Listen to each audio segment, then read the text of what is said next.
Halo guys, jadi hari ini karena tadi malam hujan terlalu deras, jadi di Dusun Tuwo Sepunggur aliran air Sungai Kandis itu meluap ke jalan seperti terlihat di belakang saya ya, seperti ini.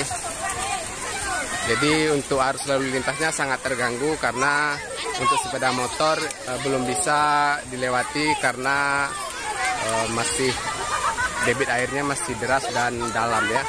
Tapi untuk beberapa mobil bisa dilewati di sini. Oke guys, simak terus ya video saya. Oke.